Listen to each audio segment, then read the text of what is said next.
Good morning, good afternoon, or good evening, my beautiful hot messes. My name is Mistress Lavender, and today I am reading Rich AF by Vivian 2. I'm on page 265. But before we begin, don't forget to like, comment, and subscribe, and turn your post notifications on. Let's begin. If you're fired but actively taking dollars from people in exchange for your sharing fire wisdom, you're still taking money by working. You're making money differently, and maybe you now have a job that has a lot more work/life flexibility, but you're still working. You have not retired early. But beyond that, I don't think most people even want to stop working. Rich people don't. Sure, their work is stuff like running the Junior League thrift shop or serving on the board of the Metropolitan Museum of Art, but they are not all just sitting on their A's sipping martinis. They are putting in effort and keeping busy, but it's on their terms because rich people have the opportunity and the optionality. What word is that? Optionality to do whatever the F they want. That's why they need to reconceptualize what this number is and chunk this idea of retiring early. Getting to that number ultimately has zero to do with retirement. It literally just means you're no longer tied to a job that you don't want to do. Personally, when me and my partner hit our number, I will definitely downshift in my career/influencer career. I'd likely pick up more philanthropic work or do a job I couldn't live off of without the supplemental income from my investments. For example, there's a tiny piece of me that's always wanted to be a social worker, but transparently, social workers in New York City get paid jack S. Unfortunately, it's not really a job you can take on if you are the only daughter of two immigrant parents whose retirement plan is you.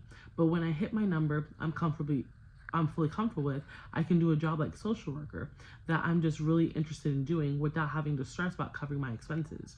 So I basically rebranded the fire number as the FU number because when you hit this number, you can tell your boss F you and go do whatever you want.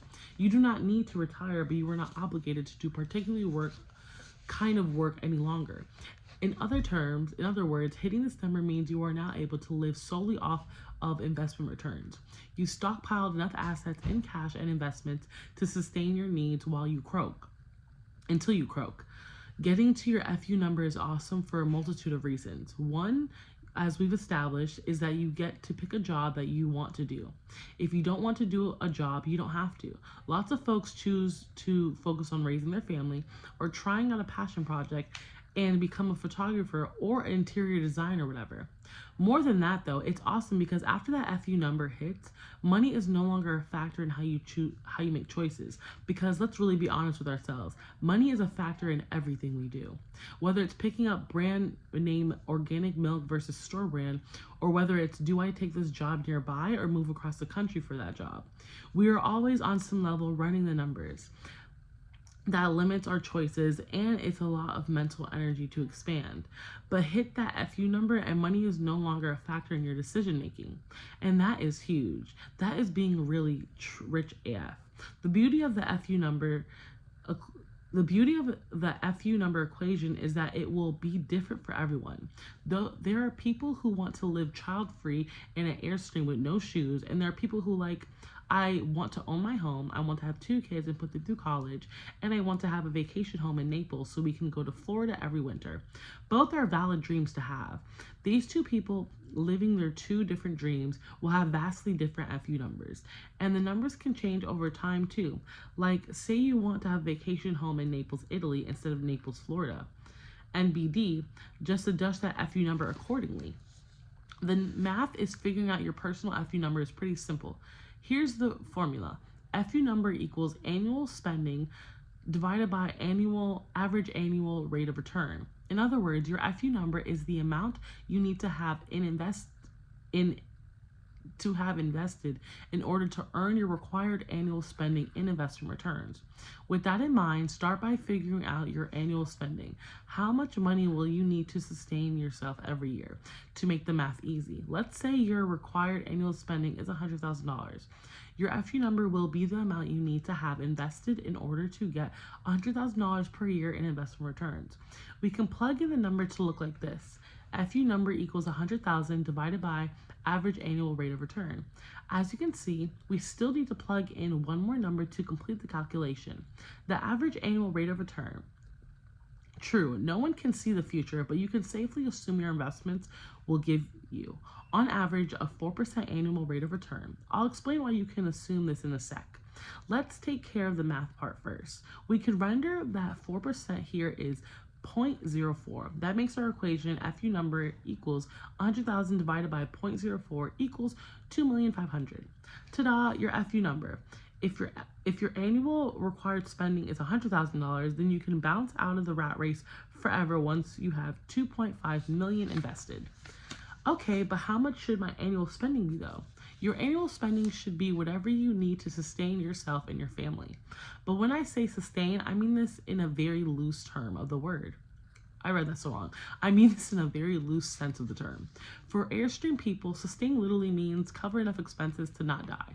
So maybe paying for the parking of the Airstream, basic food, and maybe a pair of flip-flops to wear to the store. Whereas for the other person, sustain could mean covering tuition for the kids, paying all the mortgage payment on the homes, and spend on travel. It could mean taking care of parents or having a budget to go out to eat and entertain yourself and buy really nice jewelry. Basically, if you think it's money that you intend to spend, then it should be part of that number. However, since this is all so personal and valuable and values based, there's no cut and dried way to approach calculating this number. There's no should in researching what your dollar figure expenses will be. You have to think about what these things are going to cost every year and what's important to you. Also, it's okay if it's a rough estimate to start. You're probably going to change it a few times over the years, which we'll get into in a sec. But Vivian, investments can be volatile. How will I know what my returns will be in the future? Well, you don't know exactly, but you can make a good guess. More importantly, you could make a good conservative guess so that you're internally lowballing and giving yourself a cushion. With that in mind, I recommend calculating that FU number as assuming an average 4% return on investments. And here's why. 4% is an incredibly conservative investment return, lower than the 7% rule we saw earlier, remember? Even high-grade, low-risk bonds can yield you 4% annually, and in the time of this writing, even 100% risk-free high-yield savings accounts where your money is FDIC insured up to $250,000 are paying 4% or more. But assuming your asset allocation isn't totally unhinged like the 100% in crypto, you can almost certainly count on making 4% annually on average. Some years you'll get 15% and some years you'll get negative 9%, but on average you'll hit that 4% if not more. Obviously, the hope is that you'd be making more than 4% on average to account for things like any capital gains, taxes, or unexpected sudden jumps in cost of living. But again, if you plan for 4%, anything above that is a pleasant surprise.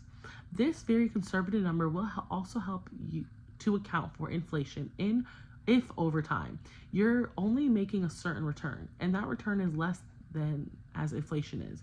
You're going to end up with less money than you initially started with, and as the number gets smaller and smaller, your returns may not be able to cover your annual costs. My FU number seems large. Huge. Is this even remotely achievable? Here's what the great reason of FU number. It's flexible. First off, I'm not saying you need to retire early or stop earning money with work, remember? Again, rich people love doing more of a gradual fade out. Instead of quitting the working world forever, they just change the job they do. They get to the point where they don't need to hustle trying to make millions of dollars a year, but having, on page 270, 50,000, but having 50,000 coming in the door when you're just leisurely working or doing something part-time isn't a bad gig at all. So even if you hit your FU number, who's to say you don't want to sign up to, for example, walk dogs on WAG? You can go for 30 minutes walk in the morning, your 30-minute walk at night, and happen to hold somebody's dog on a leash at the time, and continue to have money coming in the door. It's money that you don't need, but it's nice to have, especially if you're going to go for that walk anyway. To get more nitty gritty, you can do this FU calculation for a few different flavors of effing off. You can have your bare bones number, the ones where you'll be able to say, when I hit this, I'm going to downshift in a career and pick a job that I actually like. but I'll still be working. You can have your no more work period number, where you're saying at this number I'm going to retire fully, and instead of working I'm going to focus on my family. And then you can have a number that's literally like, when I hit this number, you hoes are never going to hear from me again. I'm moving to the south of France. Peace. Bye. Goodbye. I I actually suggest having all three of these numbers in the back of your head. I wonder what my FU number is. My FU number is going to be like, what?